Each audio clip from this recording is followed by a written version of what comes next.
Sekiranya kalau anda mempunyai pengalaman misteri dan anda ingin kongsi bersama dengan saya, 669-11897.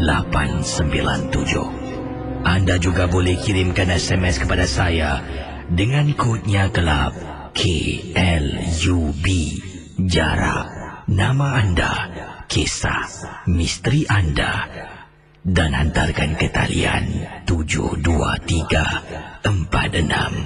Saudara ingatlah, misteri jam 12 sememangnya hanya satu hiburan sahaja.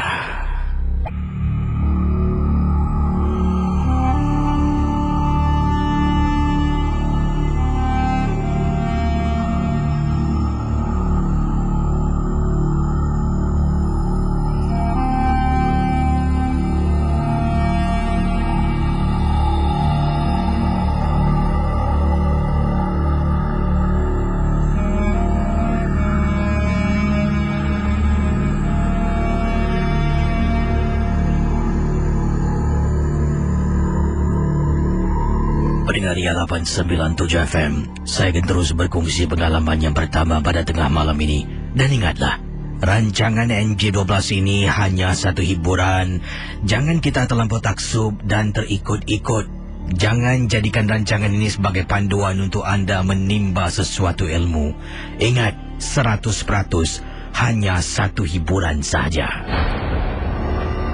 Apa kabar KC dan juga selamat tengah malam. Nama saya Amiza. Saya ingin berkongsi peristiwa pengalaman yang menakutkan ini berlaku. Kisah saya berbunyi begini. Pengalaman yang ingin saya ketengahkan ini waktu itu saya dengan isteri saya yang hamil. Bukan anak yang pertama, Kisi. Malah isteri saya hamil waktu itu anak yang ketiga.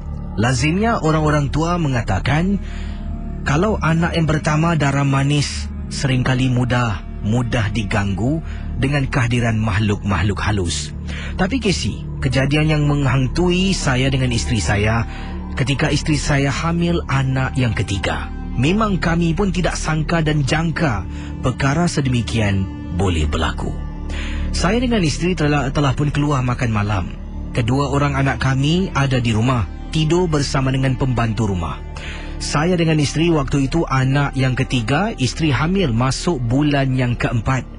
Waktu petang hari isteri telefon saya dan kata malam nak ajak keluar makan kerana dah lama kita tak keluar malam. Jadi kata Encik Amiza, Amizar namanya. Encik Amizar mengatakan, jadi beliau pun membawa isterinya pergilah di waktu malam itu untuk keluar late night supper.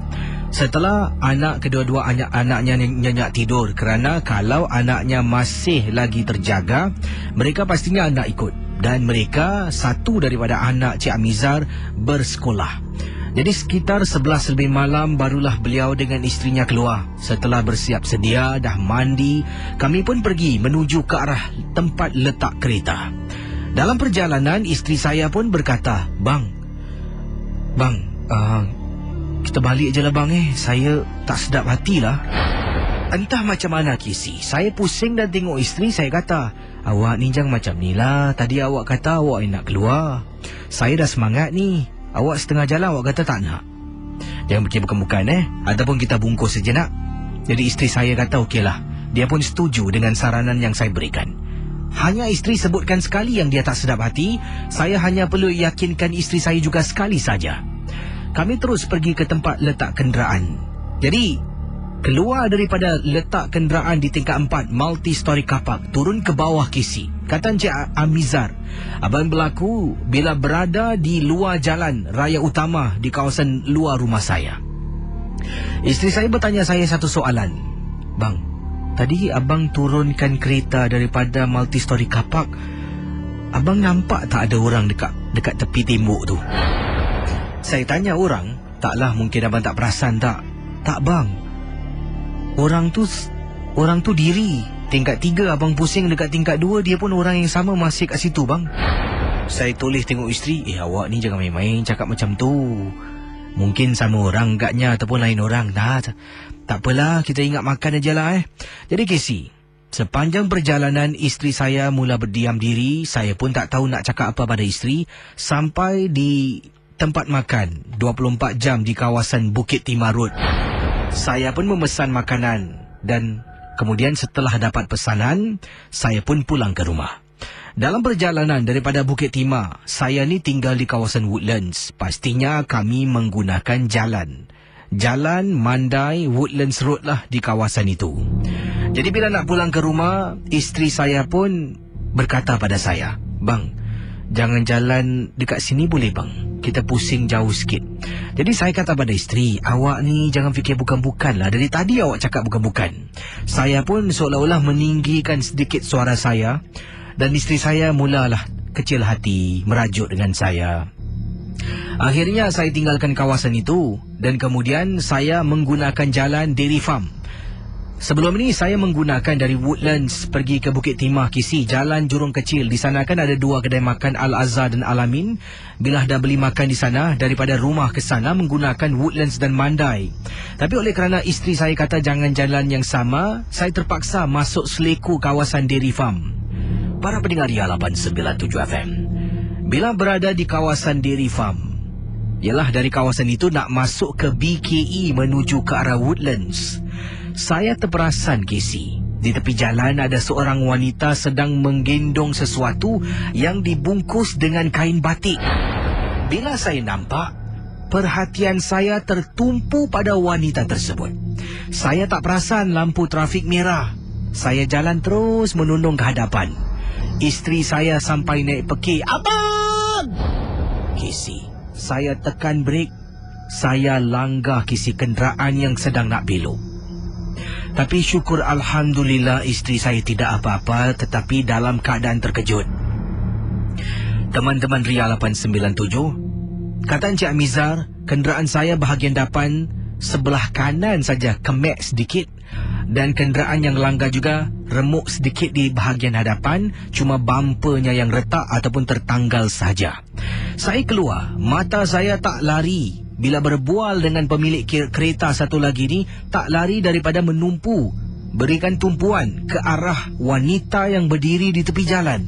Saya perhatikan wanita tersebut, sampaikan lelaki Cina yang memandu kenderaan keluar tu toleh belakang tengok apa yang saya sedang lihat.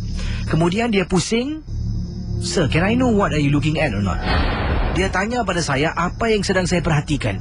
Kemudian saya tengok dia balik. Saya tengok lagi, benda tu masih lagi berdiri. Jadi saya kata, "Oh, never mind." Kami pun tukar alamat, tukarlah particulars dan sebagainya. Kenderaan kami masih boleh bergerak. Dia pun kebelakangkan kenderaan. Saya pun terus memandu. Saya istighfar berkali-kali. Saya tak berani memasuki lebuh raya Kisi. Saya berhentikan kenderaan saya di tepi jalan sebelum nak masuk expressway BKE. Waktu itu saya tanya pada isteri, Mama okey tak, Ma? Abang minta maaf, Ma, Isteri saya menangis tak henti. Abang tengok siapa tu, bang? Saya dah kata saya tak sedap hati, abang tetap nak keluar." Casey, saya dah tak tahu nak cakap apa. Saya mohon maaf. Saya kata pada isteri, sorry. Berkali-kali saya ulangi sorry. Barulah hati dah tenang, isteri saya pun dah tenang.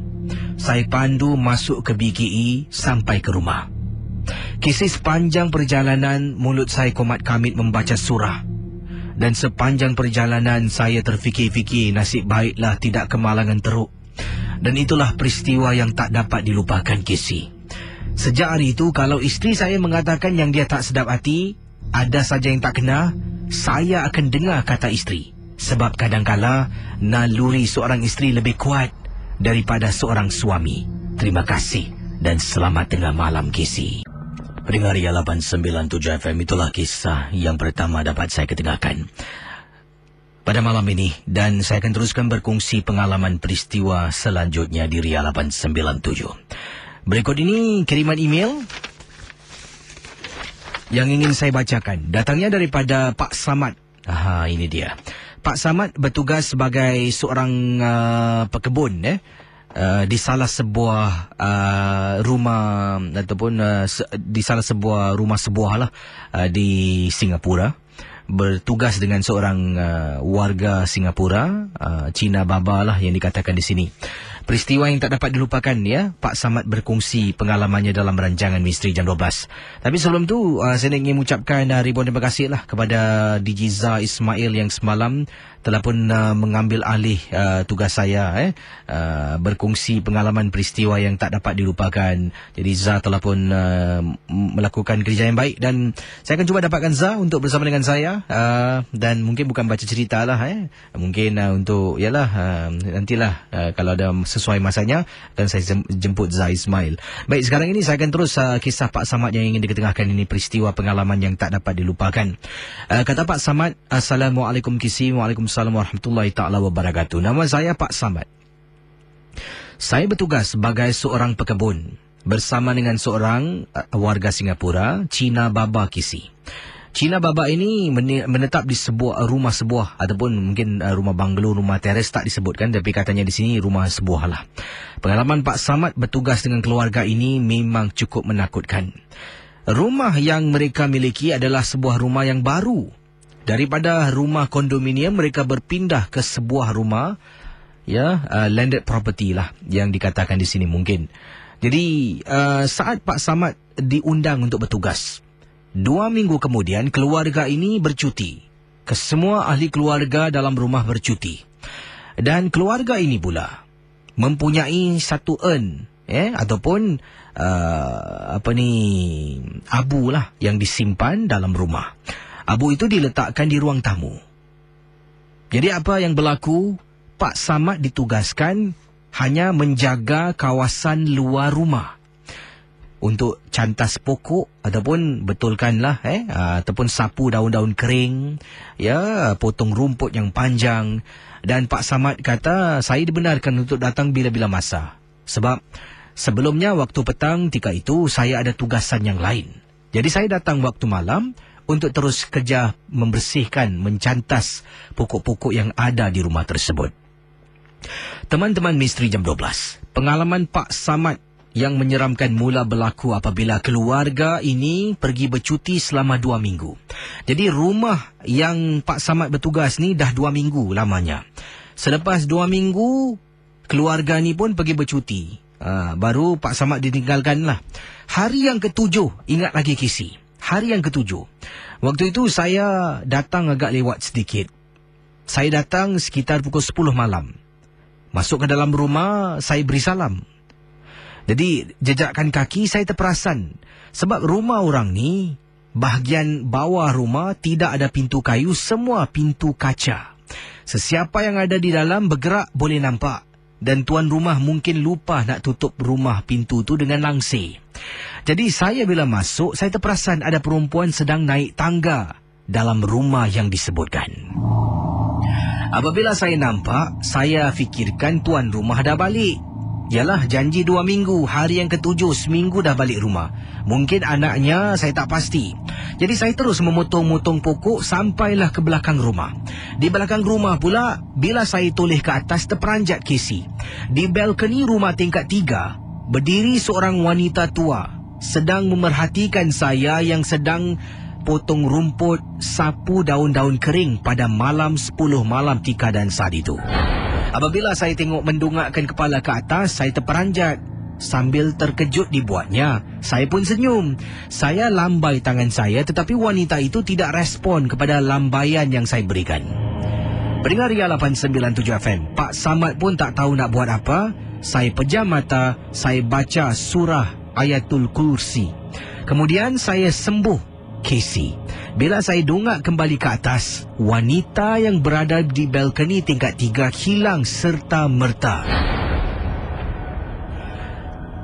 Sesaat kemudian, saya dengar bunyi anjing menyalak pada malam tersebut Casey. Dan juga beberapa anjing jiran yang lain menggonggong tanpa henti.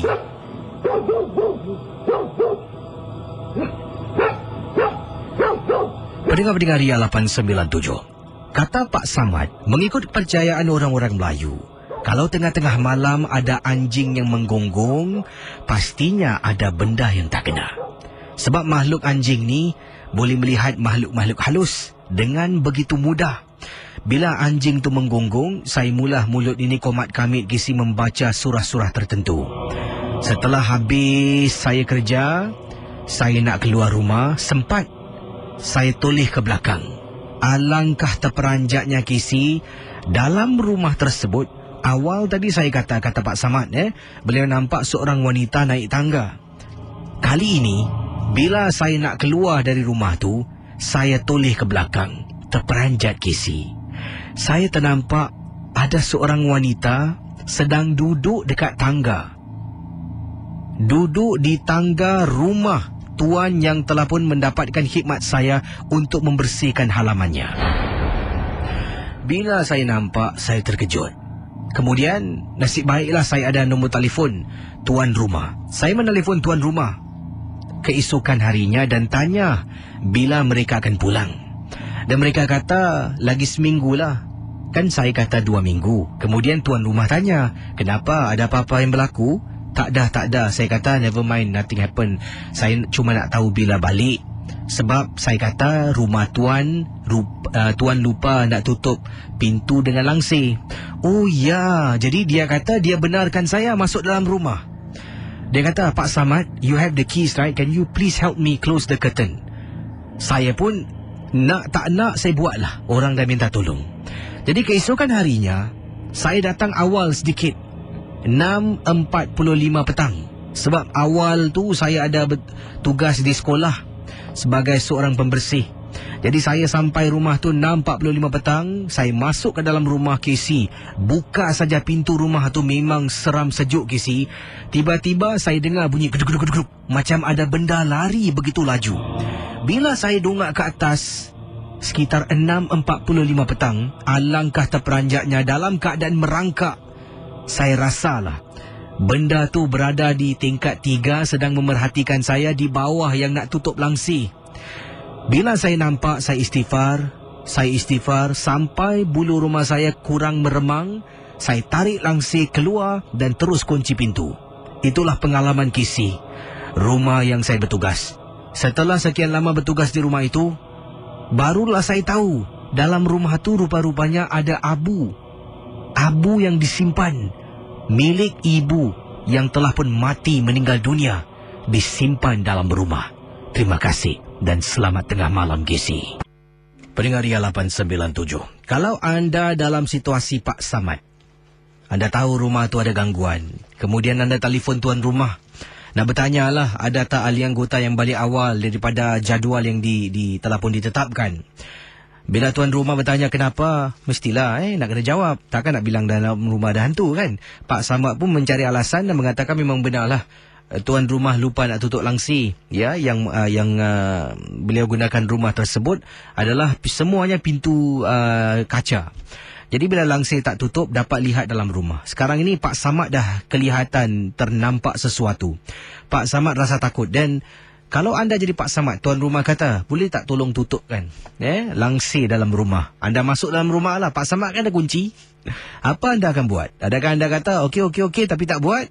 Ataupun mungkin Pak Samad upah orang suruh teman macam mana? Dan Pak Samad terpaksa datang rumah tu paling awal pun 6.45 kata saya sini petang sebab waktu pagi itu beliau bertugaslah di salah sebuah sekolah ni sebagai seorang pembersih. Jadi sebab itulah kalau malam tu kira ini dipanggil kerja overtime lah, tambahan. Jadi bagaimana kalau anda dalam situasi Pak Samad? Kita akan teruskan dengan kisah misteri di FM 897. Banyak sangat kisah ingin saya bacakan dan juga anda boleh hubungi saya di 669-11897 dalam Misteri Jam 12. Selamat tengah malam para pendengar Ria 897. Kisah selanjutnya ingin saya bacakan datangnya daripada Rafidah. Berkongsi peristiwa yang tak dapat dilupakan dalam rancangan Misteri Jam 12. Kisah yang Rafidah ingin kongsi sama ini, pengalaman yang menyeramkan ini apabila beliau bermalam di rumah kakak iparnya. Waktu itu suami dengan saya ni katanya di sini memang penggemar rancangan Misteri Jam 12. Memang tidak pernah kami tinggalkan untuk mendengar rancangan ini, baik di udara mahupun yang dirakamkan melalui saluran YouTube. Apa yang berlaku teman-teman Misteri Jam 12, Rafidah berkongsi peristiwa pengalaman beliau ketika suaminya outstation. Setelah mendengar rancangan ini beberapa kali, mendengar nasihat orang-orang tertentu. Jadi bila suami dapat berita yang beliau akan outstation selama sebulan, suami dengan beliau pun dah merancang. Katanya di sini, bang, kalau abang outstation boleh tak bang saya tidur rumah Kak Maya. Kak Maya ni adalah kakak ipar lah kepada Rafidah. Jadi suami pun setujulah dengan cadangan yang diberikan oleh isterinya. Bila suaminya setuju dengan cadangan yang diberikan oleh isterinya, bila waktu suami nak berangkat pergi outstation selama sebulan, hantarlah rumah kakak ipar ataupun rumah kakak suami lah. Dan rumah ini terletak di salah sebuah kawasan di Punggol. Jadi apa yang berlaku di Punggol ni, tak nak sebutlah Punggol mana. Ingat, setiap kisah hanya satu hiburan, jangan mudah kita percaya. Ini mungkin hanya kisah yang direka, ya. Jadi jangan mudah kita rasa takut. Baik, berbalik pada kisah. Bila duduk rumah kakaknya di Punggol, pada mulanya tak ada apa-apa kisi. Saya macam biasalah dengar MJ12. Saya bawa sekali kisi, ada satu radio kecil yang saya beli. Dan saya tak berani sebenarnya nak dengar rancangan MJ12 menggunakan earphone, sebab sound efeknya lebih jelas kalau dengar pakai earphone. Saya pun bawa radio kecil letak di atas katil. Kakak ipar saya ni memang jenis yang tak dengar langsung. Pukul 9 lepas isyak kadang-kala dah masuk tidur dengan suami. Jadi saya ni pula suka berjaga malam, dah satu tabiat kisi. Bila suami tak ada, kesorangan, kesepian, dengar pun seram, tapi tetap nak dengar juga. Saya dapat bilik saya ni memandang ke arah koridor rumah. Cuba anda bayangkan teman-teman misteri jam 12. Satu kali itu Casey benar bercerita tentang satu gangguan dalam rumah dan terdengar bunyi orang ketuk sesuatu.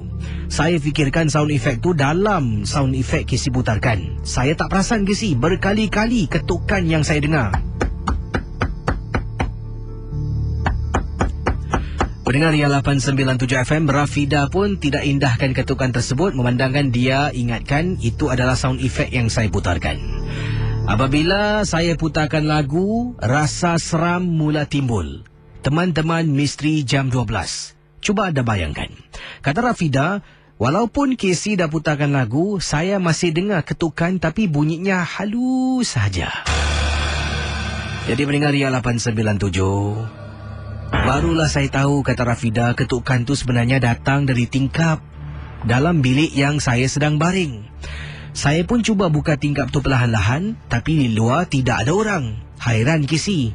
Entah macam mana, saya pun rasa niat di hati nak minum air. Memandangkan Casey kalau putar lagu bukan 1 sampai 2, 3. Boy, basah kan nampak? Jadi saya pun, tak apalah, aku pergi buat air. Saya pun masuklah ke dapur kakak saya dan bancuh air sejuk. Setelah saya bancuh, dah cucilah alat yang saya gunakan, sudu tu, saya pun mengangkat gelas saya masuk ke dalam bilik. Apabila saya masuk bilik, awal tadi saya lupa nak tutup tingkap. Alangkah terperanjatnya Casey. Casey nak tahu tak? Saya nampak ada muka orang ni, punyalah besar, sedang memandang ke dalam bilik, memandang ke arah saya dengan suara yang menakutkan. Assalamualaikum. Air minuman yang saya pegang terjatuh, Casey. Saya tercegat, mata saya terbeliak, saya terus terpekik ketakutan. Kakak ipar saya dengan abang ipar sampai terbangun. Keluar dari bilik tengok saya habis. Depan bilik tumpah dengan air. Saya dah tak boleh bergerak. Semput dibuatnya. Nafas tercungap-cungap. Kakak ipar saya terus tarik saya baring di atas sofa. Abang ipar ambilkan secawan air, baca dan sapukan ke muka saya. Dan tanya kenapa saya tak boleh bercakap, Casey. Malam itu saya disuruh tidur di dalam bilik study room. Study room tak ada tingkap. Jadi saya terpaksalah dengan bantal dan tilam baring dalam bilik itu. Itulah pengalaman saya, peristiwa yang tak dapat dilupakan. Nak cerita panjang pun saya rasa saya patut hentikan kiriman email ini di sini. Rasa tak sedap hati pula. Terima kasih, Casey, dan selamat tengah malam. Itulah kisah daripada pendengar kita. Ya, bila saya dengar kisah yang diketengahkan, saya cuba bayangkan saya dalam situasi Rafidah ini memang menakutkan. Dan memang betul daripada kiriman email yang saya terima ni, ceritanya berhenti mendadak dan katanya setakat di sini boleh bercerita. Sebab saya tahu kadang-kadang bila kita type email ni, mungkin waktu malam, petang ke tak tahulah, bila perasaan takut mula menghantui, kita dah mula tulis ya, ataupun type yang bukan-bukan, ataupun cuba ringkaskan kisah, dan mungkin perasaan yang dirasakan oleh Rafidah samalah macam saya bayangkan awal tadi lah. Pengalaman yang berlaku ini kata pepatah ni, Rafidah niat di hati duduk rumah, kata suami tak mau duduk rumah kakak ipar. Keluar mulut singa, masuk mulut buaya, macam tu lah.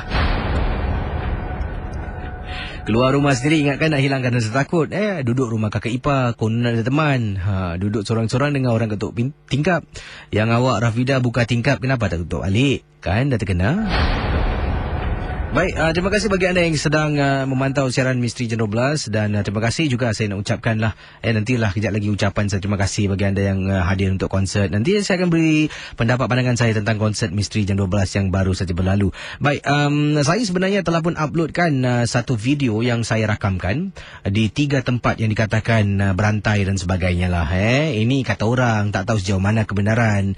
Dan di sana tu saya baca kiriman email yang berkaitan dengan tempat itu, dialami oleh pendengar-pendengar yang kirimkan email. Dan bila saya tengok komen-komen yang diberikan tentang video tu, saya terperanjat lah.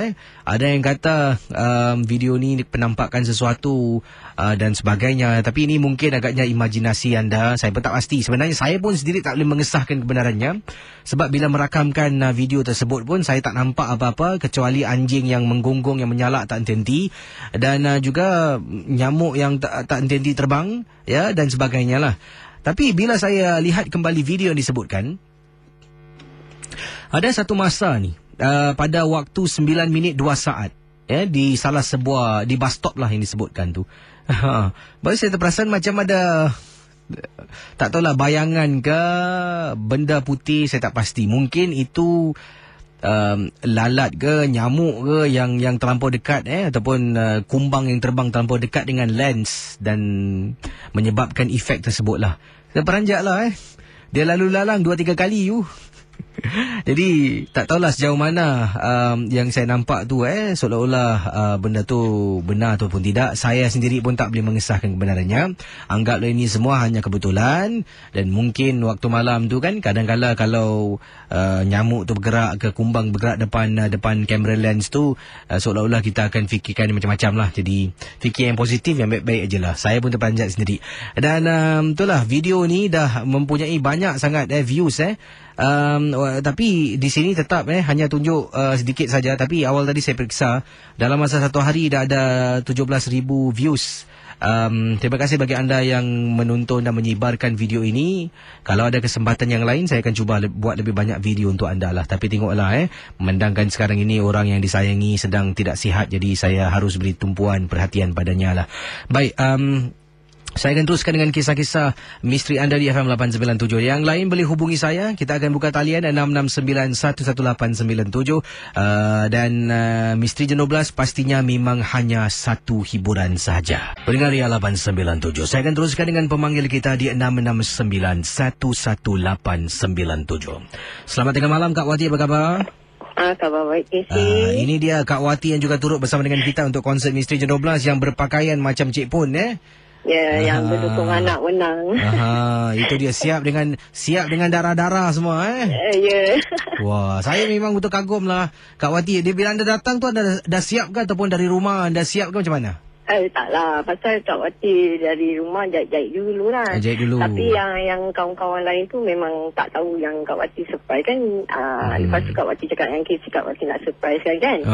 So Kak Wati datang sana, duduk cepat-cepat, make up. Lepas tu anak Kak Wati kan, ibu nak buat apa? Nak make up lah kan. Tapi memang Kak Wati tak sangka yang ada pertandingan ni lah. So lepas tu dah pukul berapa tu, malu juga Casey. Kak Wati tu sarung lah kan. Tak apalah kan, nak happy-happy ingatnya gitulah.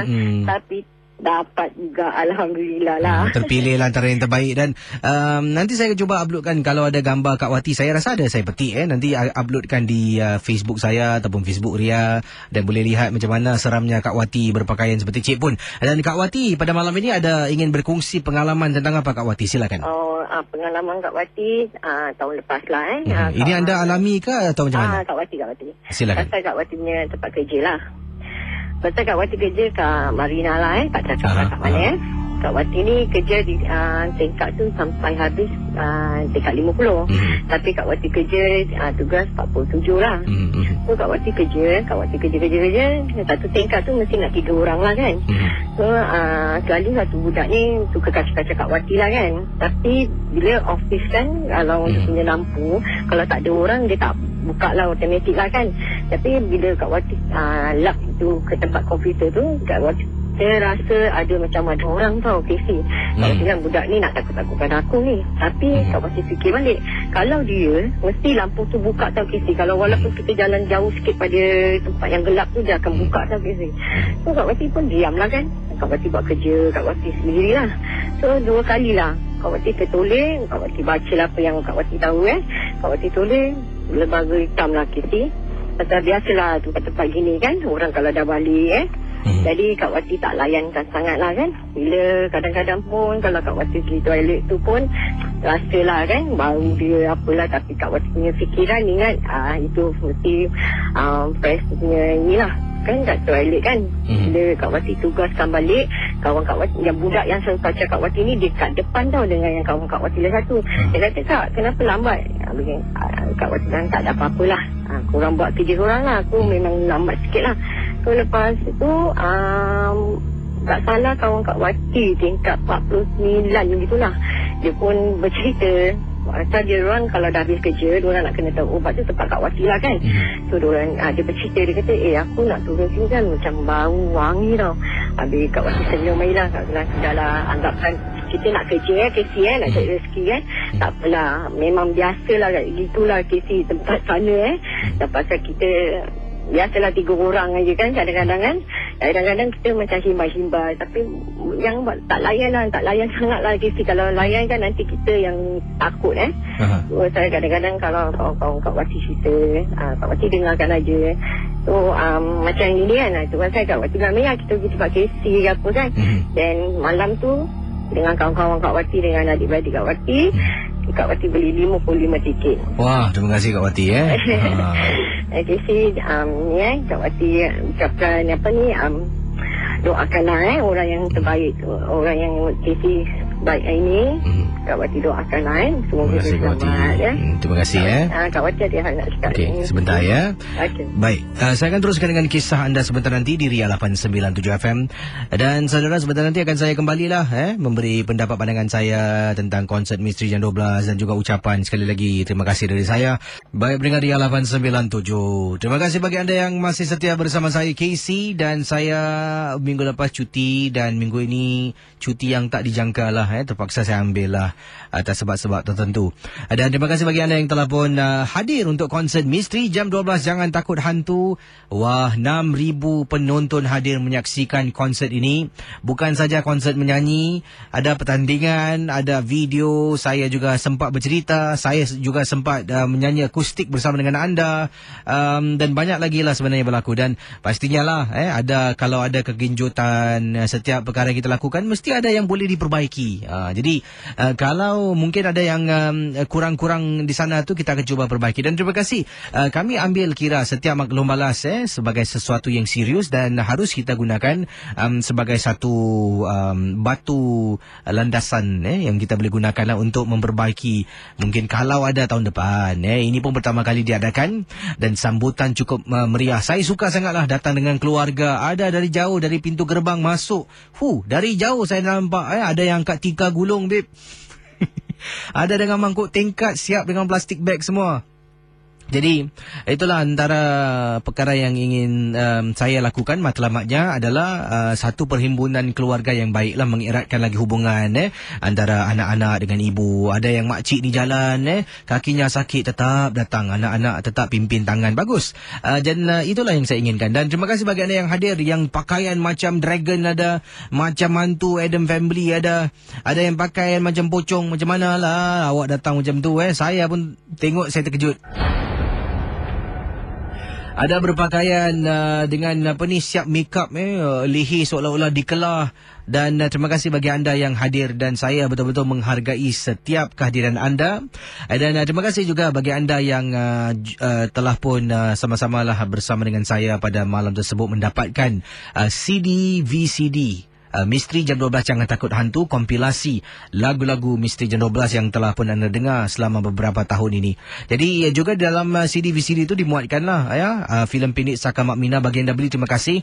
Anda boleh simpanlah, jadikan kenangan Misteri Jam 12. Saya ada satu kopi macam tu. Terima kasih lah. Dan ada juga walaupun konsert kata 2 jam suku, tapi terlebih sampai 3 jam lah. Sebab apa, banyak benda yang kita tak dapat elakkan lah. Jadi harap-harap terima kasih lah. Kalau yang terbalik agak lewat tu, mungkin mohon maaf lah kerana sampai 3 jam itulah macam saya kat sini on air, kalau dah bercerita jam 2 suku pun saya tak perasan. Siapa pula ketuk pintu malam-malam macam ni. Jadi yang datang, yang hadir itu memang cukup ramai, yang berpakaian lagi mengikut tema. Saya ucapkan ribuan terima kasih. Memang amat terharu lah, begitu ramai seolah-olah tu konsert macam itulah. Saya tak pernah lihat orang begitu ramai depan saya. Paling ramai saya pernah lihat adalah ketika APM lah. Tapi ini antara dia panggil acara yang kecil-kecilan ni, kalau ramai datang macam sampai duduk di belakang, wah, satu penghargaan yang cukup baik.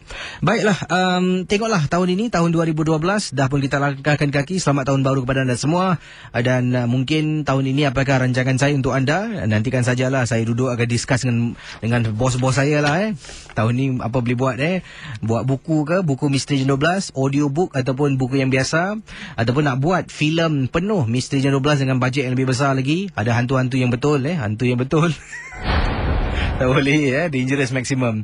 Dan saya akan teruskan dengan kisah-kisah. Baik, saya akan teruskan dengan kisah pengalaman misteri. Tapi sebelum tu memang patut saya undang lah iaitu Zah Ismail. Zah, cuba test mic sikit Zah. Sana Zah kau selalu salah mic Zah. Baik Zah, cuba Zah. Ya, baru betul Zah. Baik, Zah Ismail telah pun ambil alih tugas saya semalam Zah. Jadi kalau mak cakap sedapnya kau menyahut saya Zah, ingat Zah Ismail telah pun mengambil alih tugas saya semalam. Saya?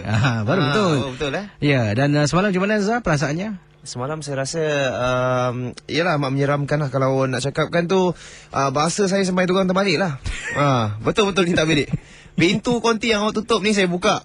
Dua-duanya saya buka. Saya betul. Saya kadang-kadang pun rasa macam tu. Dan ketika konsert anda hadir juga untuk menyaksikan dan ribut dahsyat sekali. Kalau awak berada di atas pentas melihat ke arah saya, di kalangan momok-momok yang kat bawah, saya tak nampak jelas sangat. Sebab di atas pentas lampu terlampau memancar ke arah mata ni, jadi sampai ke belakang kisi. Yang gelap-gelap yang tak nampak ke belakang tu sebenarnya orang bukan pokok-pokok tu orang tau.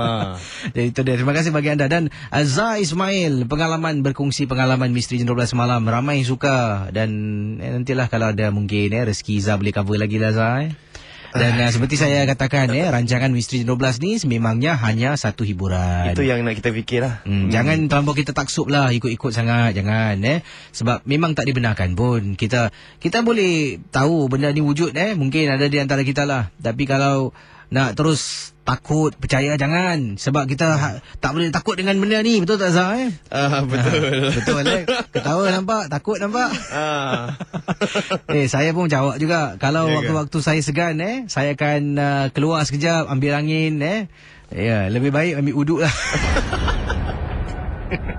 Baik, Zah Ismail akan mungkin Zah apa-apa nak kata ke pada para pendengar sebelum saya ceritakan terus hingga pukul 1 pagi nanti? Nak cakap apa? Saya pun nak dengar ni cerita. Nak dengar cerita Cik, awak nak cerita satu ke? Tak apa. Saya kat sini dalam rangka belajar. Tadi sebenarnya saya memperhatikanlah cara-cara awak mengendalikan MJ12 ni. Bukan apa kan, masih baru kan. Jadi lebih banyak latihan tu, insyaAllah lebih baik lah. Baik, terima kasih pada Zah Ismail yang sudi datang malam-malam ni bersama dengan saya dan nak belajar sesuatu lah. Terima kasih Zah. Alright. Baik, itulah teman saya dan kita akan teruskan kisah anda dalam MJ12. Dan saudara, sebentar nanti anda akan nikmati ataupun anda akan dengar sebuah kisah. Ini tentang pohon yang dikatakan sini pohon beringin yang diceritakan oleh seorang pendengar. Tapi saya tak tahu pula tempat ni ada pohon beringin wujud atau tidak. Yang diceritakan siapa ni? Mana ni? Tadi ada. Ini dia. Faizal. Berlari-lari anak di Jurong Lake. Dan kejadian ini berlaku di kawasan Jurong Lake. berdekatan dengan pohon beringin yang terdapat di sana. Adakah benar di kawasan Jurong Lake ni, ya, Tasik Jurong ni ada pohon beringin? Kalau anda pernah lihat, mungkin anda boleh katakanlah ada atau tak ada. Tapi pengalaman Faizal, dan saya hairan betul daripada kiriman yang saya terima SMS ni. Faizal berlari-lari anak pukul berapa? 1 pagi. Cik Naas kan? Baiklah, kita akan teruskan dengan kiriman-kiriman. Saya akan berkongsi pengalaman Faizal tentang beliau berlari-lari anak di taman ataupun di kawasan Jurong Lake, ya. Satu lagi kisah ingin saya ketengahkan adalah pengalaman peristiwa daripada Kak Mona berkongsi pengalaman. Kak Mona seorang pemandu teksi wanita, okey, dan beliau pernah mendapat seorang penumpang yang menyeramkan. Apakah kisah kedua ini akan saya beritahu anda? Ikuti saya dalam rancangan Misteri Jam 12.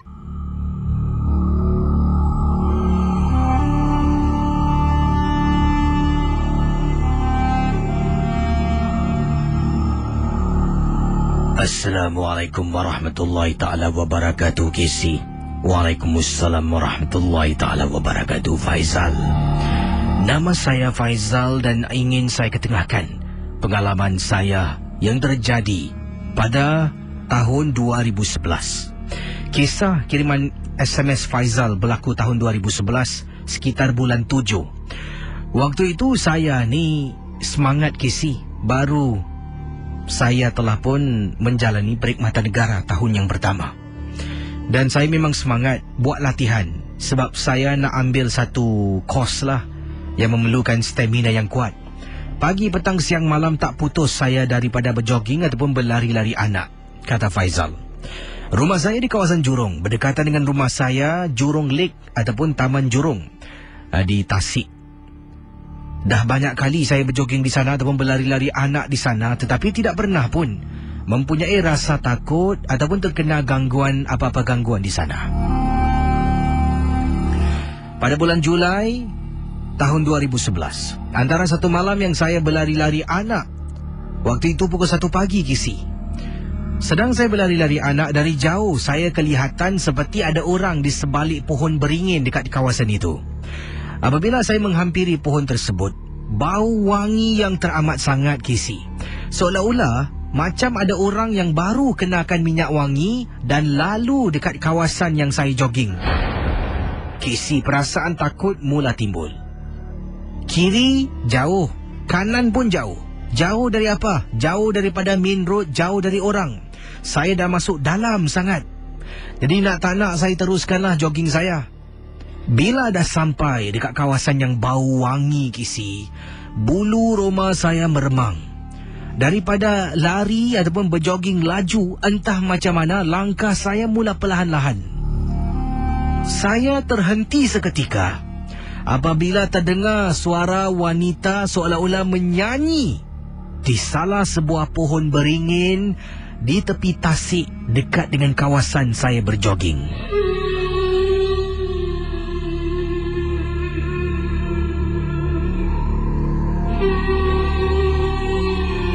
Pendengar Ria 897, kata Faizal, apabila saya terdengar benda tu, saya tiba-tiba secara otomatik terberhenti. Bila saya terhenti, mata saya berkeliaran tengok kiri kanan dan terus terpacak di hadapan pohon beringin.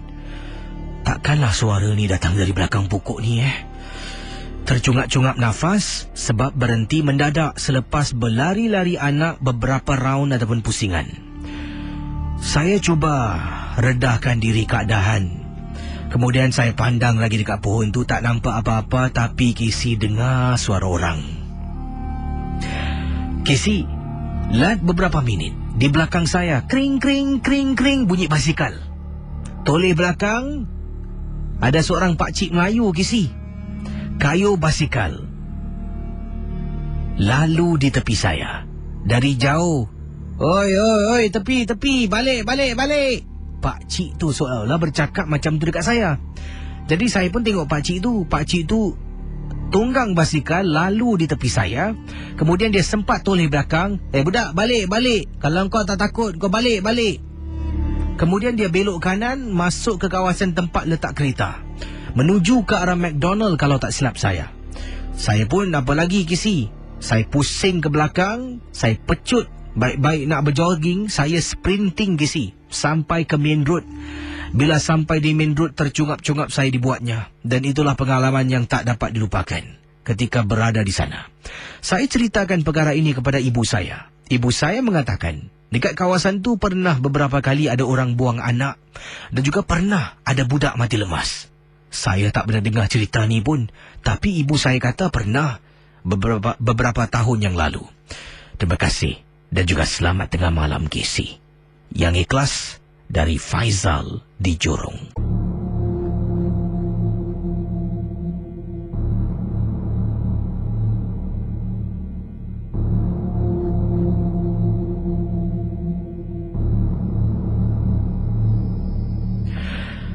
Pendengar Ria 897 FM, saya akan terus berkongsi pengalaman peristiwa. Yang ini kalau tadi dari Faizal, seorang penduduk di kawasan Jorong. Ini dari Kak Mona, seorang pemandu teksi kaum Hawa. Selalunya kalau kita dengar pemandu teksi ni kaum Adam, orang lelaki lah.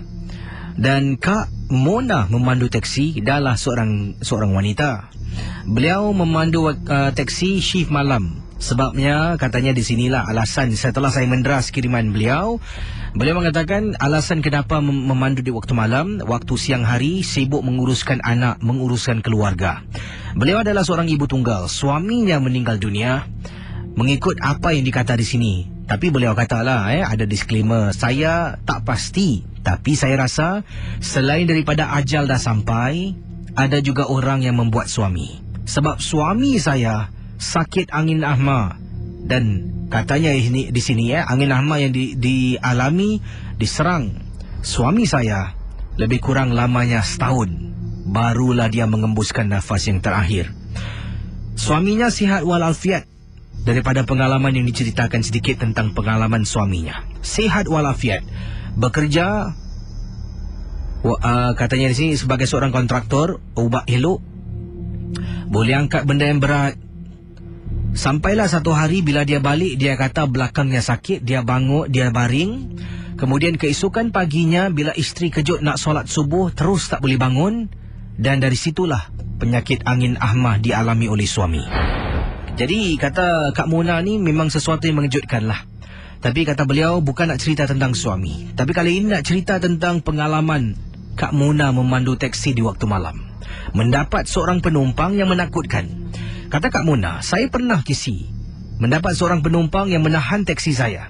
Kejadian ini berlaku di mana agak-agak anda? Kejadian ini berlaku apabila saya memandu dekat kawasan Teluk Belanga. Waktu itu saya daripada kawasan Bukit Merah turunkan seorang penumpang di Bukit Merah. Setelah itu saya memasuki kawasan Bukit Purmai. Di Bukit Purmai lah dekat dengan Teluk Belanga ni, teksi saya ditahan. Betul-betul ada satu tangga. Tangga ni tinggi, betul-betul dekat dengan bukit. Di depan tangga itulah ada seorang makcik tahan teksi. Saya nampak makcik ni waktu tu dah pukul 12 lebih tengah malam. Saya pun berhenti. Bila berhenti, makcik ni macam biasalah masuk dalam teksi saya. Saya tanya nak ke mana? Dia kata bawa dia pergi taman ataupun Labrador Park. Saya pun kenapa makcik ni malam-malam nak pergi Labrador Park? Saya pun tak banyak soal, dalam hati dan bertanya.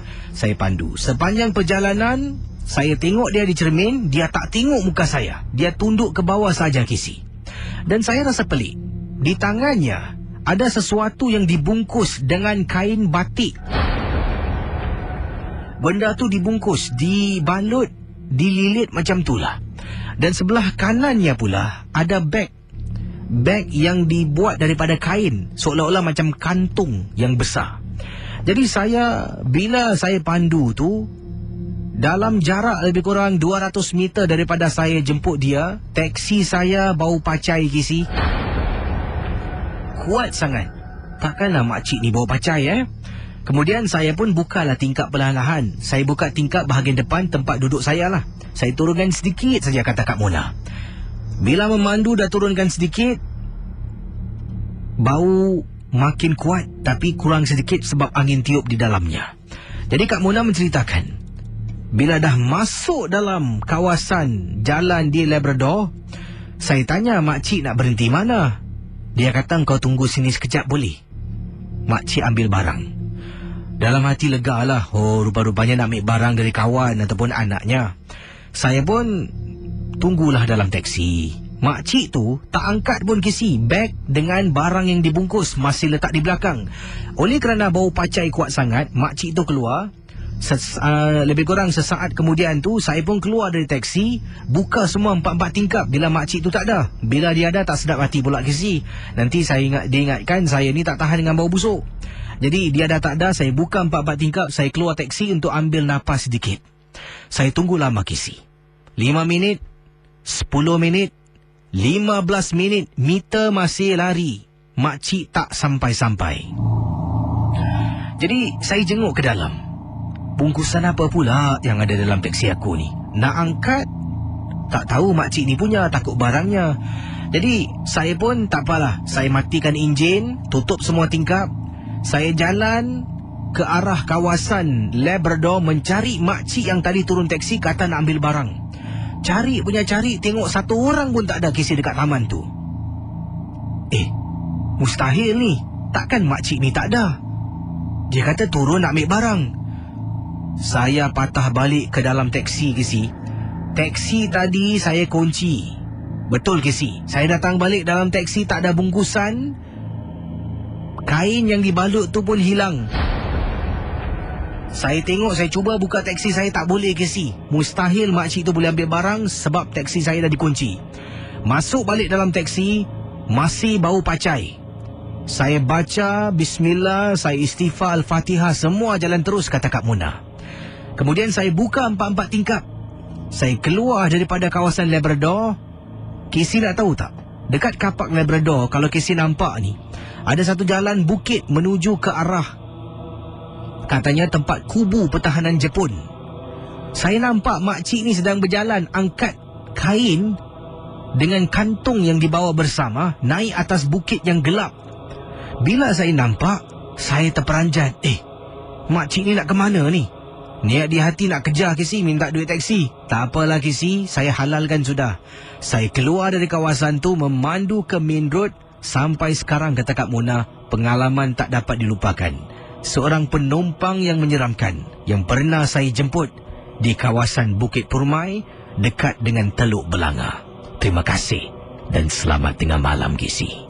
Itu dia seorang ibu tunggal yang berkongsi pengalaman. Memang saya tabik spring lah kepada ibu tunggal yang bertugas 2 kerja, jaga anak lain, kasih anak makan, uruskan anak sekolah, malah bertugas memandu teksi, tak cukup berehat, tetap mencari rezeki. Jadi inilah yang harus kita pandang pada kisah yang diketengahkan. Ada ajaran sebenarnya. Setiap kisah yang diketengahkan, ada di antara kisah-kisah ni boleh membuka mata, membuka minda. Jadi kalau anda adalah seorang anak kepada seorang ibu tunggal, anda seorang pelajar mungkin, fikir-fikirkanlah. Kalau mungkin ada duit $50 dalam poket, ibu berikan untuk belanja seminggu tu, kalau boleh jimatlah. Sebab ia sedikit sebanyak boleh membantu ibu saat-saat dia sedang sesak dan susah. Dia bukan senang. Tabik spring pada Kak Mona memandu teksi.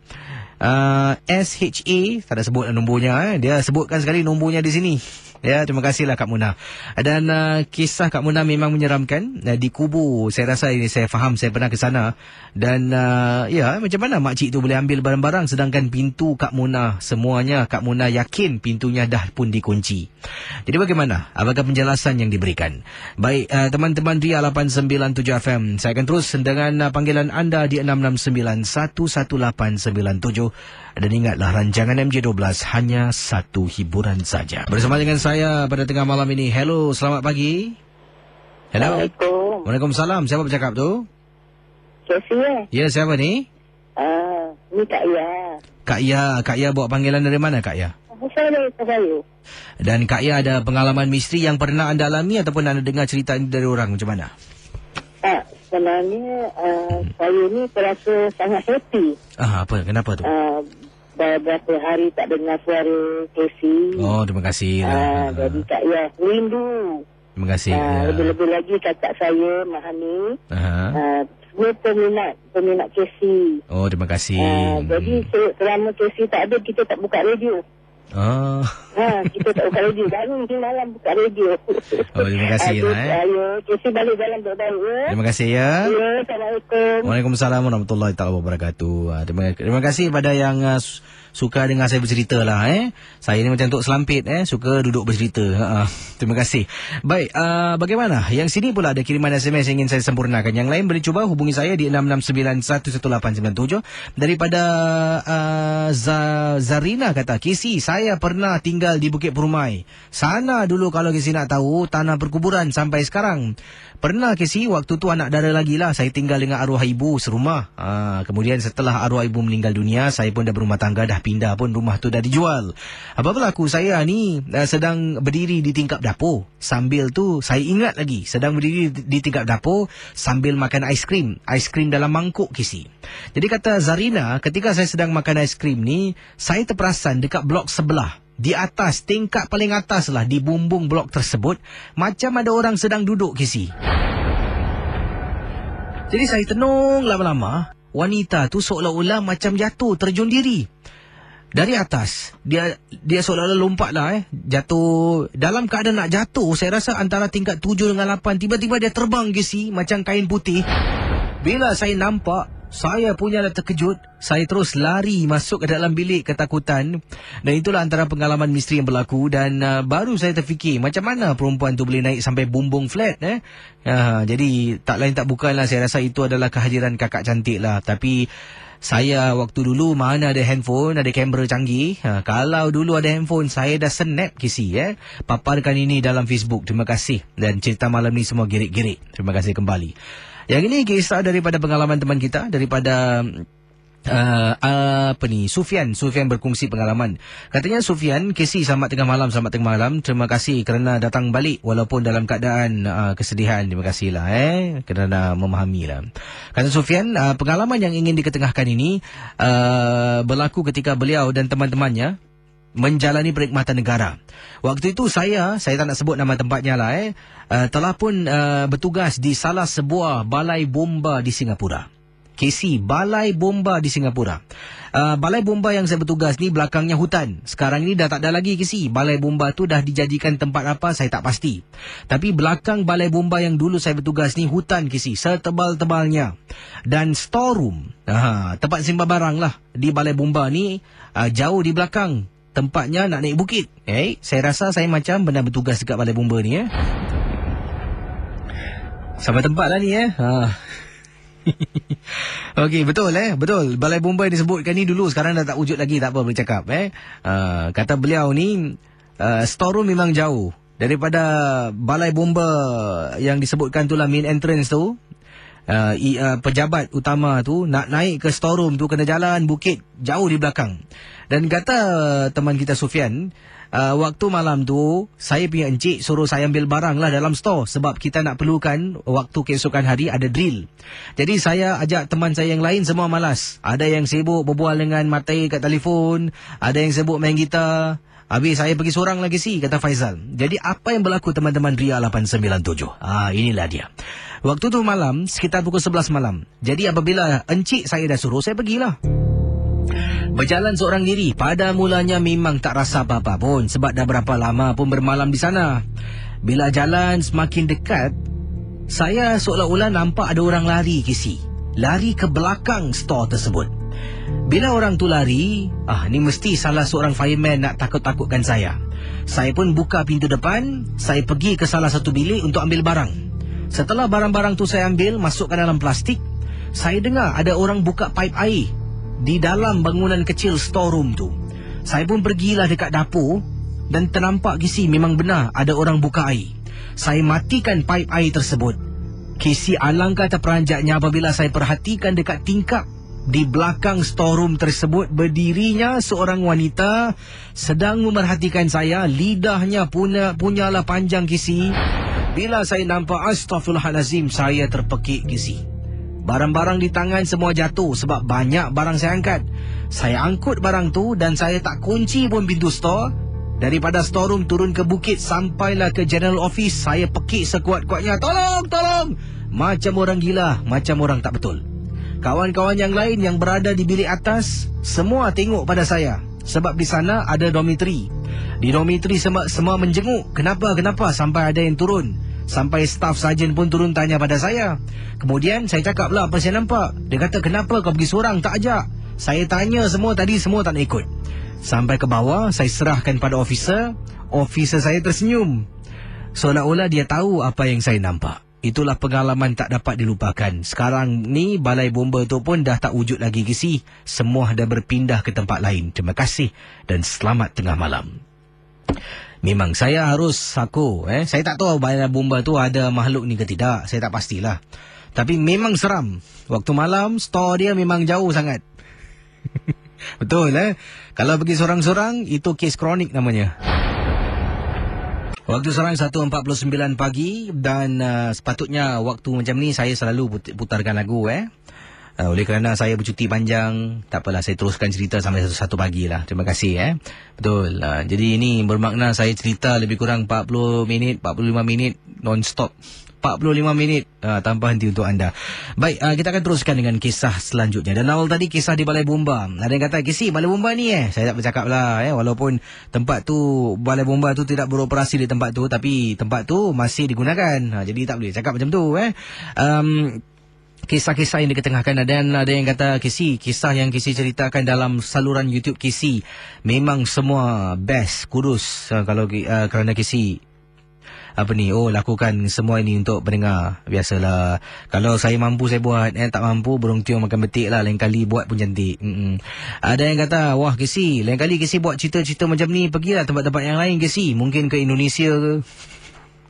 Yalah, duit kau terbang awak nak sponsor ke, duit hotel semua. Kalau ada sponsor boleh saya pergi je no problem. Ada orang taja kan. Okey. Yang ini kiriman daripada pendengar kita. Terima kasih sekali lagi bagi yang hadir. Ada yang kata terhibur dengan acara tersebut walaupun overshot, tapi KC memang menghiburkan. Terima kasihlah pada Kak Ramla, pada Siti, pada siapa lagi ni, Zul yang juga terhibur dengan rakan-rakannya. Daripada Arman kata, kami 5 orang KC, member saya semua datang untuk konsert ni tahu KC. Terima kasihlah terima kasih pada anda. Baik, yang ini dari siapa ni? Ada kata KC memang betul, dari Ami Ami Midras. Di Jurong Lake Park ada pohon beringin, pokok beringin, dan ada yang lari termasuk dalam tasik tahu, dan buaya makan. Kisah benar KC, ada buaya lagi. Wah, dahsyat ni Yang ini ada kata Zah Ismail, sungguh bagus KC cerita kisah-kisah. Saya dah sampaikanlah mesej anda dari Jeffrey Abdullah yang kirimkan. Katanya syabas lah, walaupun baru tapi tetap boleh melakukannya. Macam-macam pertanyaan, tak maaf lah Yang ini kiriman-kiriman yang lain. Kalau ada menggunakan camcorder yang ada fungsi untuk night vision infrared mode, pasti penampakan. Sebenarnya saya buat rakaman video yang anda lihat di YouTube tu bukan nak tunjukkan tempat tu ada makhluk ke, bukan sebab tu saya tak nak anda salah tafsir, salah faham. Saya cuma di sana baca email yang saya terima, itu je. Tak ada niat nak tunjuk sebelah kiri ada ni, sebelah kanan, atas saya ada. Tapi itulah kalau mungkin ditangkap gambar video tersebut, rezeki masing-masing lah. Saya pun tak tahu sejauh mana kebenarannya Mungkin kumbang yang terbang, mungkin lens flare yang kita mungkin tak pastilah. Apapun, ingatlah semua hiburan saja. Saya pun memang rasa takut sana satunya nyamuknya memang non-stop lah. Bila awak tengok cerita di perhentian bas yang saya bacakan, tergaruk-garuk, memang gatalism. Betul, tak boleh tahan Dan juga nyalakan anjing memang tak henti-henti. Yang saya hairan, bila saya duduk dekat bus stop, anjing gung gung gung tak henti-henti. Saya bangun dari bus stop tersebut, saya jalan dekat tepi tiang, anjing tu stop menggonggong. Anda cuba tonton dan perhatikan video tersebut. Bila saya duduk dekat bus stop, anda dengar background bunyi anjing tanpa henti. Saya bangun, saya jalan pergi ke tiang lampu tu, saya tunjukkan tiang tu, satu ekor anjing ni bunyi pun tak dengar. Jadi siapa yang boleh mengesahkan tu? Saya pun tak tahulah. Mungkin anjing marah lah saya datang duduk kat bus stop. Aku punya. Baik, kita akan teruskan kisah Misteri 12 669 11897. Yang ini daripada, terima kasih bagi anda yang berikan ucapan-ucapan tahniah lah daripada pendengar kita. Okey, yang ini tak bernama 3440, terima kasih. Daripada Rosli katanya, Assalamualaikum KC. Waalaikumsalam warahmatullahi. Saya ingin berkongsi satu peristiwa pengalaman dan kisah ini berlaku di pejabat saya. Saya ni tak pernah umur KC. Overtime sampai pukul 11 malam. Paling-paling pun pukul 8 saya dah balik rumah. Tapi waktu itu saya banyak sangat kerja sebab salah seorang daripada teman tiba-tiba berhenti secara mendadak. Jadi kerja-kerja beliau harus saya lakukan. Dan tak lama lagi waktu itu pula nak dekat audit. Terpaksalah saya bersengkang mata balik selewat jam 11 lebih malam. Jadi apa yang berlaku bila saya dalam pejabat ni seorang diri. Rakan-rakan yang lain semua dah pulang. Sedang saya sibuk buat kerja. Saya dengar ada bunyi orang buka tutup salah satu laci lah di salah satu cubicle. Saya tak tahu di mana. Tapi dengar ke si, orang buka dan tutup laci. Bunyi hempasan yang begitu kuat. Daripada saya beri perhatian pada kerja saya, terganggu emosi saya, perasaan saya ni. Mulalah saya tulis, tapi fikiran saya melalut ke lain. Oleh kerana dah terganggu fikiran saya pun berhenti. Mulalah bungkus barang-barang saya. Kemudian KC, dalam masa yang sama juga sedang saya bungkus barang-barang, kata Rosli, laci yang sama atau tidak dibuka dan dihempas buat kali kedua pada malam yang sama. Seperti biasa, saya ikutlah kata-kata orang yang pernah saya dengar. Cakap perkataan ni, aku tak kacau kau jangan kacau aku. Saya cakap KC, saya lafazkan sekuat-kuatnya. KC nak tahu tak, selepas saya kata aku tak kacau kau jangan kacau aku, dalam satu pejabat, semua laci saya rasa terbuka dan dihempas dalam masa yang serentak. Sampaikan saya takut nak keluar. Nasib baiklah saya ada nombor pengawal keselamatan. Saya telefon guard room. 2 orang pakcik naik atas. Saya kata dalam ofis ada perompak. 2 orang pakcik naik atas, masuk ke dalam ofis. Kemudian dia terkejut, nampak berselirak KC, laci semua terbuka. Seolah-olah ada orang buka laci dan menggeledah. Katanya pejabat yang saya ada di dalamnya. Kemudian pakcik tu tanya, Mana apa cik? Kau cakap ada perompak ni berselirak macam ni. Tak apa cik, nanti saya ceritakan. Saya pun tutup laci saya minta pakcik tu temankan saya, tutup semua laci yang lain, saya keluar. Kemudian pakcik tanya, kau cakap ada perompak tadi, mana perompaknya? Tak cik, laci tu bukan saya buka dan tak ada perompak. Dan saya ceritakanlah A sampai Z apa yang berlaku. Pakcik tu pun terkejut.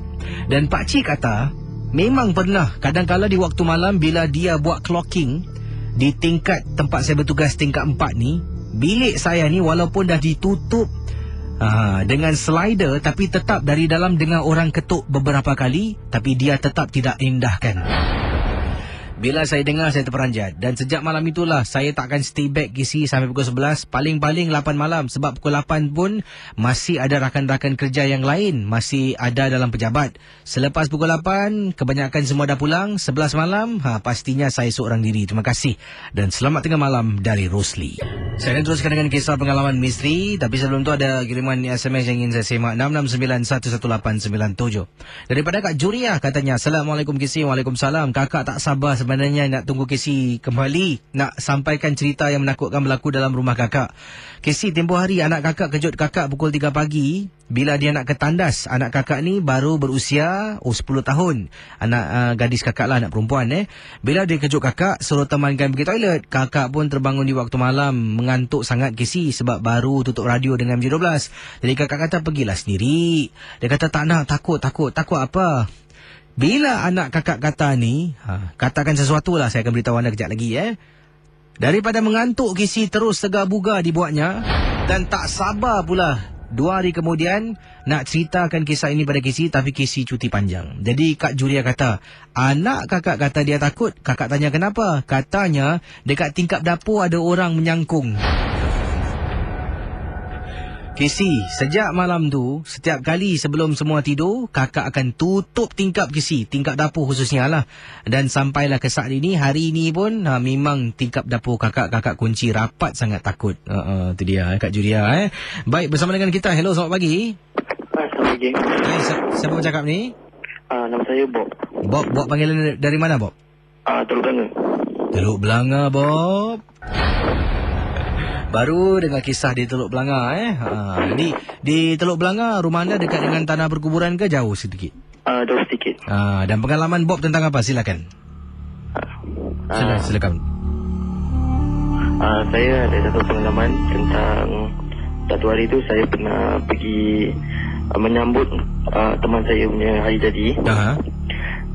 Masa tu kita macam pergi pada waktu malam lah, kita tak nak pergi waktu pagi.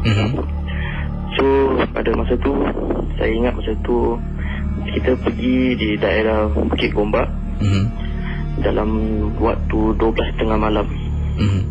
Jadi bila kita tengah celebrate kawan saya punya hari jadi ni, tengah celebrate tiba satu teman saya yang saya takkan beritahu namanya, tiba-tiba macam dia dengan gerak geriknya lain macam sedikit. Tu kawan saya, kita semua ingat dia macam normal je lah, okey tak apa, kita tegurkan dia. Tiba makin lama dia tiba kepala dia tunduk ke bawah dan dia tiba mula menangis. Dia menangis tu kita terus macam dah lain saya macam ni, saya pun dah rasa bulu roma pun dah ternaik. So kita macam cakap, asal kau nangis? Dia terus diam dia. Terus dia tiba lari ke dalam satu semak samun ni, dia macam nak, dia ada macam orang macam nak memanggil dia masuk dalam semak samun tu. So dari situ kita dapat tahu yang dia tengah baru kena rasuk kat daerah situ. Dan kita pun macam, alamak, macam mana nak buat ni? Dan kita ramai-ramai kita tegurkan semangat kita orang, dan kita ramai-ramai bacakan Al-Fatihah dan apa yang ayat-ayat yang kita boleh baca. Dan Alhamdulillah selepas 4 jam gitu baru kawan saya tu dah pulih semula daripada keadaan dirasuk tu. Itu saja KC ya. Ya, terima kasih ya. Sama-sama. Kembali. Baik, 669-11897, 669-11897 dari Izul katanya di sini. Apa khabar KC? Khabar baik. Saya ingin bercerita satu pengalaman. Oh, ini satu lagi kisah daripada salah seorang abang bomba. Izul kata, saya ni perkhidmatan negara bertugas sebagai firefighter. Dan waktu itu ada satu kebakaran di salah sebuah kawasan lah yang saya tak nak sebutkan. Mungkin ini mangsa-mangsanya kebakaran tersebut ahli keluarga sedang mendengar. Jadi Zul menceritakan lah, dan setelah kebakaran itu berlaku, ada 2 kematian dalam rumah. Kedua-duanya anak kecil kisi. Memang kesian. Yang satu ni sembunyi di bawah katil. Dan seorang lagi, sebenarnya saya pada mulanya saya walkie lah, saya punya officer mengatakan ada satu kematian di bawah katil sedang berpeluk tubuh anak kecil. Dan seorang lagi pula saya perasan, bila saya walkie pada officer saya kata ada survivor satu. Jadi officer pun kata, oh survivor. Wah, dan suruh saya cepat-cepatlah dapatkan bantuan lah daripada medik yang ada. Jadi survivor bila medik naik ke atas, paramedic lah naik ke atas, tanya mana? Saya kata dekat dapur, sebab saya nampak ada budak seolah-olah menjenguk daripada tandas. Bila paramedic pergi ke dapur, sedang saya ni berada dalam bilik lah memerhatikan mayat budak kecil yang terbakar di bawah katil. Paramedic keluar, dia kata mana ada orang, dekat dapur ada satu lagi mayat terbakar kisi. Bila saya dengar, saya terkejut sebab awal tadi saya terperasan memang ada budak kecil sedang menjenguk tengok saya. Jadi saya fikirkan survivor, saya tak puas hati, saya pergi. Memang benar kisi, dalam tandas seorang lagi. Memang menyedihkan pengalaman ini, dan saya memang tak dapat lupakanlah peristiwa. Terima kasih kisi, maaf kalau kisah saya ringkas, tapi itulah pengalaman saya dari Izul, salah seorang firefighter di Singapura. Dah menyedihkan kalau keluar rumah mungkin kalau masak tu jangan lupa walaupun nak pergi kedai sekejap, pergi kedai sekejap je kisi, beli minyak masak. Kemudian awak panaskan air ke panaskan lauk, awak tinggalkan.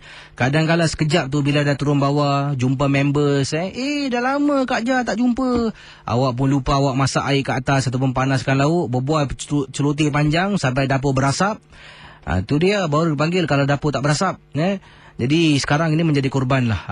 Kisah Izul tak lengkap tapi saya rasa memang sedih lah. 2 anak menjadi korban mangsa kebakaran ni. Memang harus kita menjadi seorang ibu, ayah, nenek, datuk yang bertanggungjawab. Jangan sampai macam tu. Baik, kita jawab panggilan yang terakhir 669-11897. Hello, selamat pagi. Ya, halo, apa kabar, Ren? Ya, Pak Raden ada kronik kes, okey sih? Ya, silakan. Ya, ini Pak Adin nak cerita. Ini tentang, ini Pak Adin selalu kena kronik kes, selalu lover. Ini bukan saja lover. Pasangan, sebenarnya apa ke sih? Seorang budak pemuda tu, dia baru dapat pas lesen kereta. Jadi bila dapat lesen kereta ni ke si, dia tu rupanya mungkin nak tunjuk step kasih sayang dengan kekasih ke friend dia. Jadi dia sudah merayap night life. Hari-hari meronda siang malam. Putar satu Singapura. Betul-betul dia kronik.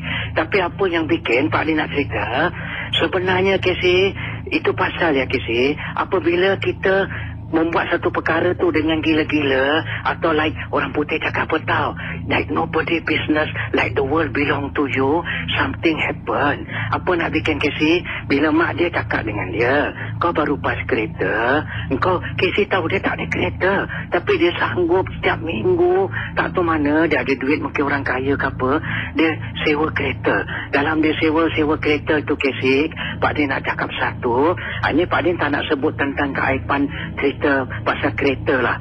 Sebenarnya dalam satu daripada kereta yang dia sewa ni Casey, ini Pak Din tak nak cerita, takut nanti menyejas bisnes kereta. Tapi katakan antara kereta yang dia pilih ni, dia ni berangan Casey, dia pilih kereta apa tau, high tech Lexus.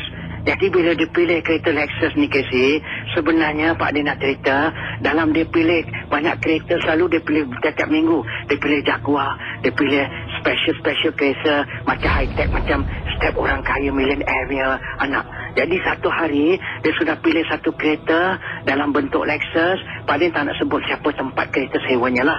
Dalam dia kereta tu Casey, dia meronda, dia bawa girlfriend dia dan dia pergi mana-mana. Tapi tanpa dia sedar Casey, dia stop satu destiny, iaitu di penghujung Punggol. Punggol ni ada satu tempat penghujung laut yang boleh menghadap Pasir Gudang. Tapi Casey tahu apa tak Casey? Rupanya apa nak Pak Din nak cerita, dalam dia duduk, dia bergurau senda dan 2-3 pagi dalam keadaan tahulah lover, dan kadang ingin juga nak bikin satu orang putih cakap apa, lovebird, nak bermesra-mesra. Tapi dalam dia mesra, rupanya Casey ada satu chronic case unseen force, yang kereta tu ada penjaga, penunggu yang tak suka kepada, macam seperti ada unseen force yang jealous pula. Jadi kereta tu Casey, rupanya ada satu penunggu yang tak suka dia buat maksiat Casey. Rupanya ada penjaga kadam dalam kes itu. Kereta tu sebenarnya Pak Din nak cerita, bila nasib baik apabila perempuan tu histeria dulu, dia nak histeria. Tapi bila dalam diorang histeria tu, laki-laki tu sempat menelpon mak dia, dan mak dia, mak tolong mak, saya di Punggol N ni, apa terjadi? Tonton nama perempuan tu, kasih tahu Linda. Linda mak, kita baru tengah nak duduk mak, gurau senda kat sini, tengok sambil tengok pandangan kat kereta ni bergoyang mak. Tapi dia tak cerita lah, sebenarnya dia nak romantika. Tapi apa terjadi dalam keadaan begini mak, tolong mak. Rupanya suara Linda tu dah mengilai macam cik pun, dan akhirnya, dan sebelum Pak Adin datang untuk settle kronik, dia sempat telefon, dia kasih tahu dekat mana, abang dia pula tu taxi driver, jadi ada pengalaman mana road area. Jadi dalam gitu, lepas mak dia telefon mak dia pula terpekik macam naik sawan. Jadi bila Pak Adin sampai, Pak Adin tengok kedua-duanya telah histeria dalam keadaan semi-naked, dalam keadaan nasib baik. Orang ketika Pak Adin tak sampai hati, Pak Adin cakap dengan abang dia, dengan kakak ipar dia, kau handle perempuan dia dulu, pakaikan tutup aurat dia sikit, pakaikan jaket ke apa. Dan laki-laki ni kalau boleh, orang kata kirakan, mak cakap sopankan pakaiannya. Jadi bila Pak Adin tengok Casey, rupanya dalam malam tu, suruh Casey tahu apabila Pak Adin settle chronic case. Ini Pak Adin nak cerita nasihat, bukan Pak Adin nak cerita putus-pusung, tanda pendek. Sebenarnya Casey, kadang-kadang kereta yang kita sewa ni, we do not know what is the background, there's what is the life history of the car that you rented. Rupanya bila Pak Adin tengok, Pak Adin test, rupanya kereta ni Pak Casey pernah ada juga kematian di dalam kereta yang pernah juga orang berasmara dana, Casey. Iaitu kereta ni pernah terjadi tragik, apa tahu, lovers membunuh diri di dalam kereta ni. Jadi yang tersampuk apabila diorang beromantika, ingin bermanjalah orang yang disayang. Apabila dia nak bermanja, rupanya the spirit of the two lovers that had been dead has possessed the two bodies. One possessed the girl, one possessed the boy. Dan akhirnya mereka telah tersampuk rohani orang yang pernah tragik mati berkasih-kasihan di dalam kereta. Dan kereta tu ada history tentang kematian asmara dana lover yang mati. Bukan kerana lover mati, Casey. Mereka membunuh diri lepas bermesra kerana mungkin diorang ada sebab mereka weekend suicidal mindset.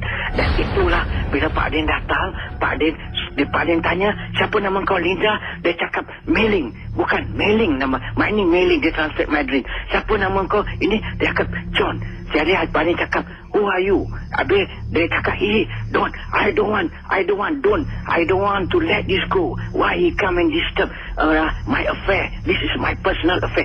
Jadi waktu mereka bermesra tu, Casey, rohani, the spirit of the dead, orang yang pernah membunuh diri melalui gas sebelum mereka bermesra tu masih ada. Tapi kereta tu rupanya tak di-scrap, dihantar balik untuk disewa. Jadi untuk sewa-sewa kereta ni rupanya ada chronic unseen force roaming dekat dalam. Kisah tragik past date of the memory, Casey. Dan mereka tersampuk.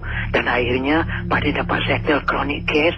Itu pasal Pak Din cakap, apa benda kalau kita nak sewa atau kita gini, kalau kita tak tahu, Casey. Kadang-kadang dalam kereta tu nampak indah, it looks so beautiful. Dia bersewa high-tech Lexus, rupanya ada tragic unseen love affairs punya couple suicide themselves in the car. Go anybody that try to make love, the couple will possess.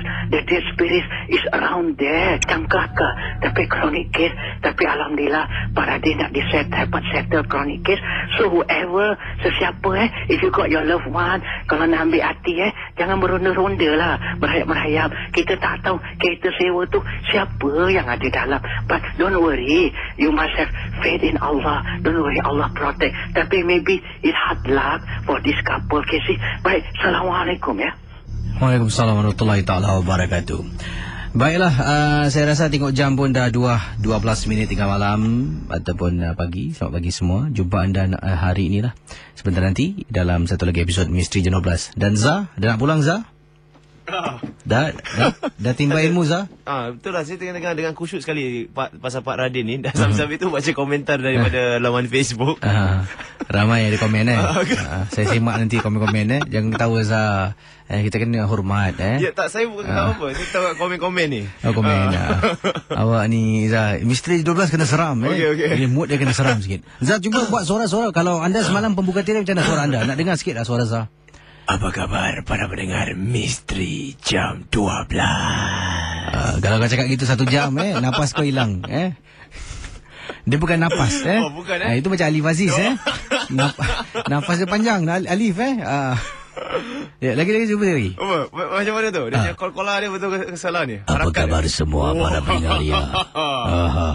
Macam gitu Nanti saya train lah. Okey, lepas ni jangan balik. Jumpa anda semua. Terima kasih.